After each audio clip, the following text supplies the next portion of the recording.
দেবীর গজ, ঘোটক, নৌকা, দোলাই করে আসা যাওয়ার কারণ কি? তো বন্ধুরা, প্রত্যেকবার দুর্গাপূজার সময় আমরা একটা জিনিস জানতে চাই যে এবার দেবী দুর্গা তার কোন বাহনে করে আসবে। তো অনেকেই বলে যে এবার হাতিতে আসছে, কিংবা নৌকা, কিংবা ঘোড়ায় আসছে। তো বন্ধুরা, এবার আমরা সেটা সম্বন্ধেই জানব। প্রতি বছর গজ, ঘোটক, নৌকা এবং দোলা এই সব যানবাহনে করে দেবী দুর্গার মর্তে আসা ও যাওয়ার সময় শুভ অশুভ, ক্ষয়ক্ষতি ও নানাভাবে মানুষের মৃত্যু সংবাদও শোনা যায়। পুরাকালের মুনি ঋষি ও পণ্ডিতেরাও একসময় ব্যাপারটা নিয়ে ভেবেছিলেন যে মায়ের আগমন ও গমন এবং পূজার সময়ও প্রাকৃতিক বিপর্যয়, মৃত্যু, ধ্বংস এই সমস্ত অশুভ ঘটনা ঘটে। তারা আরও দেখেছিলেন যে শুভ ঘটনার চেয়ে অশুভ ঘটনার প্রাধান্য যেন বেশি থাকে। অনেক ভাবনা চিন্তার পর তারা ঠিক করলেন পুজোর আগে, পুজোর সময় ও দেবী দুর্গার গমনের সময় সজাগ দৃষ্টি রাখবেন। তারা বুঝেছিলেন সৃষ্টির সংখ্যা ক্রমশ বাড়তে থাকলে মহাপ্রলয়ের সূচনা হবে, তাই ধ্বংসেরও প্রয়োজন আছে। লয়কে সৃষ্টি করার জন্য বন্যা, ভূমিকম্প, মহামারী ইত্যাদির দ্বারা তাকে শক্তিশালীও করা হয়েছিল। দিন ও গ্রহ নক্ষত্রের গতিবিধির ওপর তাকিয়েই জ্যোতিষীরা কোষ্ঠ বিচার করে ও হাতে প্রতীকী ও অন্যান্য চিহ্ন দেখেই সার্বিক ভাগ্যচক্রের উত্থান, পতন, আয়ু, স্বাস্থ্য ইত্যাদির কথা বিচার করে থাকেন। পৌরাণিক যুগে গজ, ঘোটক, নৌকা এবং দোলার ব্যবহার আমরা জেনেছি, এবং পুরাকালেও মানুষ এই যানবাহনই প্রয়োজন বোধে কাজে লাগাতেন।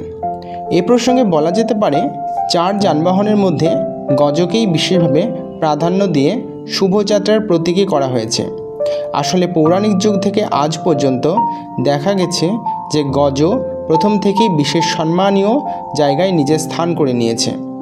দেবদেবী ছাড়াও রাজা, মহারাজা, জমিদারদের কাছেও গজ রাজকীয় মর্যাদা পেয়েছে। হয়তো তাই দেবী দুর্গার গজে আগমন ও গমনকে কেন্দ্র করে বলা হয়েছে গজে চ জলদা দেবী শস্যপূর্ণা বসুন্ধরা। অর্থাৎ এই আগমন ও গমনে বসুন্ধরা শস্যপূর্ণ হয়ে মানুষকে সুখ ও স্বাচ্ছন্দ্যে ভরিয়ে তুলবে।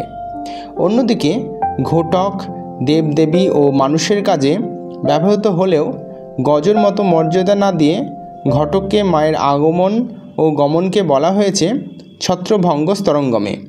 অর্থাৎ ঘটকে আগমন ও গমনে সামাজিক, রাজনৈতিক ও সাংসারিক ক্ষেত্রে অস্থিরতা প্রকাশ পাবে। যেমন রাজনৈতিক উত্থান পতন, সামাজিক স্তরে বিশৃঙ্খলা, অরাজকতা, গৃহযুদ্ধ, দুর্ঘটনা, অপমৃত্যু ইত্যাদির প্রভাব বাড়বে। আবার নৌকায় আগমন ও গমনে বলা হয়েছে শস্যবৃদ্ধি তথা জলম। এক্ষেত্রে প্রবল বন্যা, ঝড়, অতিবৃষ্টি ইত্যাদির জন্য একদিকে প্লাবন ও ক্ষয়ক্ষতি এবং অন্যদিকে দ্বিগুণ শস্যবৃদ্ধি। এর মধ্যে দোলায় আগমন ও গমন সবচেয়ে অশুভ, তাই দোলা সম্বন্ধে বলা হয়েছে দোলায়াং মরকং ভবেত।